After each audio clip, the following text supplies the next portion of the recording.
Thank you all very much, ladies and gentlemen. Good evening. It's such a pleasure to get to address an organization that Shimon Peres once referred to as the State Department of the Jewish people. In that ambassadorial spirit, I hope that the story I have come all this way to share with you will resonate.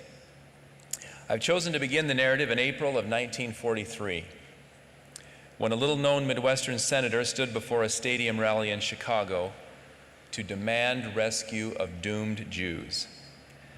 His address was a forceful call to establish the post-war order even as the World War raged on. We must make sure that when final victory is achieved, he thundered, all men throughout the world will live in peace, free from oppression. Today, not tomorrow, he told the crowd, we must do all that is humanly possible to provide a haven and place of safety for all those who can be grasped from the hands of the Nazi butchers. Free lands must be open to them. Their present oppressors must know that they will be held directly accountable for their bloody deeds. To do all of this, we must draw deeply on our tradition of aid to the oppressed and to our great national generosity. This is not a Jewish problem, he concluded. It is an American problem, and we must and we will face it squarely and honorably. The following year, in July, that junior senator from Missouri found himself being drafted as the Democratic Party's nominee for vice president, much to his surprise and even against his will. You know, history is full of all kinds of examples of people who have been thrown out of office. This wartime election gives us a rare glimpse of someone being thrown into office. That November, Senator Harry Truman was elected Vice President of the United States. 74 days after the election, he watched Franklin Roosevelt take the presidential oath of office for an unprecedented fourth time. 82 days later, Harry Truman took that same oath himself, having met as Vice President privately with Roosevelt only twice. Almost 2 years to the day of his address at Chicago Stadium regarding the doomed Jews, Harry Truman now felt the fate of what he called the ancient people, and every other people for that matter, rest directly on his shoulders. But what kind of shoulders were they? And what could the world expect from a Missouri farmer who had failed in business and hadn't even gone to college? As one pundit put it, the simple fact is that Truman isn't the type of strong man to whom folks turn in time of national danger. The idea of Truman as a man on horseback is just funny. Now, I fully concede that George Washington and Andrew Jackson and Theodore Roosevelt and Ronald Reagan all looked better on a horse than did Harry Truman. But I further submit to you that the measure of leadership is greater than one's equestrian prowess. With or without a horse, the man who came to be known as Give 'em Hell Harry inherited a world that was careening, albeit hopefully, toward the end of what had been the most destructive, cataclysmic event in all of human history. But the end of the war did not mean the end of the suffering, dislocation, and devastation it had brought about. To Harry Truman fell the task not of waging war, but of orchestrating peace. Peace for Truman was more than the absence of fighting. It was the presence of justice. As he surveyed the ravaged European continent, Truman was determined to do something for those who had survived what he termed the mad genocide of Hitler's Germany. Their fate, he wrote in his memoirs, was a matter of deep personal concern to me. I've always been disturbed by the tragedy of people who have been made victims of intolerance and fanaticism because of their race, color, or religion. These things should not be possible in a civilized society. One of the solutions Truman had supported, even as a senator, was the idea of a national Jewish home.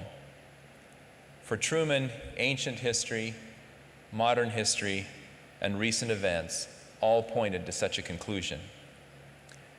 As an inveterate reader, Truman knew the Bible and other antiquarian texts as well as anyone in public life.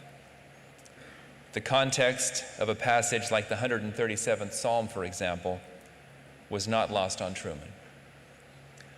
By the rivers of Babylon, there we sat down, yea, we wept when we remembered Zion. The notion of the gathering of scattered Israel was not an allegory or a mythological tale. It was literal history. The history of the World War I era in which Truman had participated was also a factor, bringing at least two critical elements to bear on the president's decision-making. The first was the Balfour Declaration, which had promised the Jewish people a homeland, a promise Truman felt very strongly should be kept. The second was the formation of his lifelong friendship with Eddie Jacobson. It was the Jewish Jacobson, a Kansas City salesman and erstwhile business partner, who convinced President Truman to meet with Chaim Weizmann, whose name Truman initially pronounced Cham, in the weeks leading up to the creation of the State of Israel. That crucial meeting likely would not have occurred but for Eddie Jacobson's personal plea to his old friend. Despite Truman's many personal connections and motives that made support for the newly forming state a reasonable and even logical extension of his perspective and experience, it was, of course, not quite that straightforward. As the question of whether to extend recognition came to a head, forces swirled in and around Harry Truman and pressed as few factors ever have on a presidential decision. The persistence of what he called the problem of Palestine set Truman at odds with the close U.S. ally, the British. It caused him to be undermined by his own State Department. It pitted his closest advisors and friends against one another. And it even threatened to jeopardize his upcoming re-election campaign.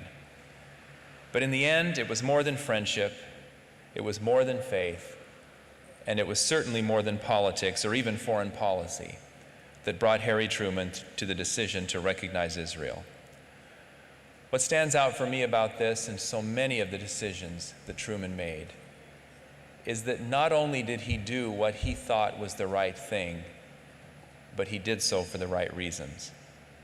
A phrase he used over and over again when he addressed this topic was to relieve human suffering. This was ever his primary concern. He later stated that his policy in Palestine was not an Arab policy or a Jewish policy. It was an American policy because it was based on the desire to see promises kept and human misery relieved. When Truman extended recognition to Israel just minutes after the new Jewish state was declared, reaction varied from elation to devastation, from the highest praise to the deepest criticism. But Truman never wavered. "I had faith in Israel even before it was established," he once said. "I knew it was based on the love of freedom, which has been the guiding star of the Jewish people since the days of Moses. I believe it has a glorious future before it, not just as a sovereign nation, but as an embodiment of the great ideals of our civilization." Years later, Truman grew visibly emotional when Rabbi Isaac Herzog told him, "God put you in your mother's womb so you would be the instrument to bring the rebirth of Israel after 2,000 years. No less a statesman than the great David Ben-Gurion said of Harry Truman, "As a foreigner, I could not judge what would be his place in American history. But his helpfulness to us, his constant sympathy with our aims in Israel, his courageous decision to recognize our state so quickly, and his steadfast support since then has given him an immortal place in Jewish history." If I could be so bold as to augment Ben-Gurion's observation, I would only add that Harry Truman has an immortal place in the history of the world. Perhaps Lyndon Johnson said it best when he said, "The American people voted for and loved Harry Truman not because he gave them hell, but because he gave them hope." It is no coincidence that the anthem of the newborn ancient nation is the hope, Hatikva. In an effort to extend Truman's sense of hope and optimism to a new generation, those of us who work in what we like to call the Truman business are undertaking a major renovation of the Truman Library in Independence. We will not only bring our offering up to contemporary visitor experience standards, but we will also expand our interpretation of some of Truman's most crucial decisions, such as the one we celebrate here tonight. When we reopen on April 12th of 2020, the 75th anniversary of Truman becoming president, our galleries will include a robust treatment through interpretive exhibits, interactive media, and film of Truman's role in the rebirth of Israel.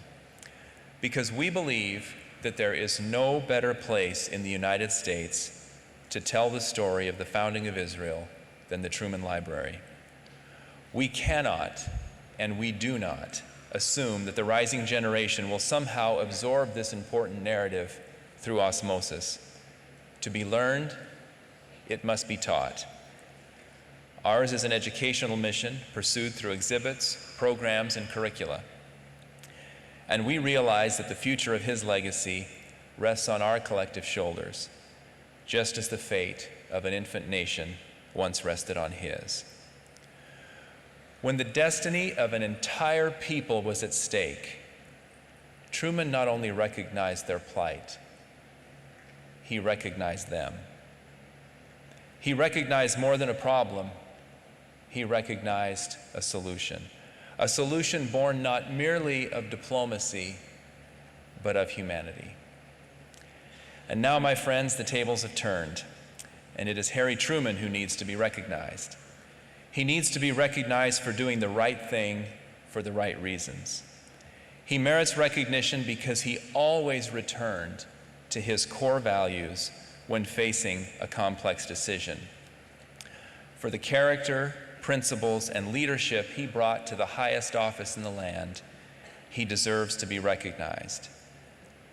And so, for those of us who work in and support the Truman business, it is now our responsibility and indeed our privilege to see that he is. Thank you very much.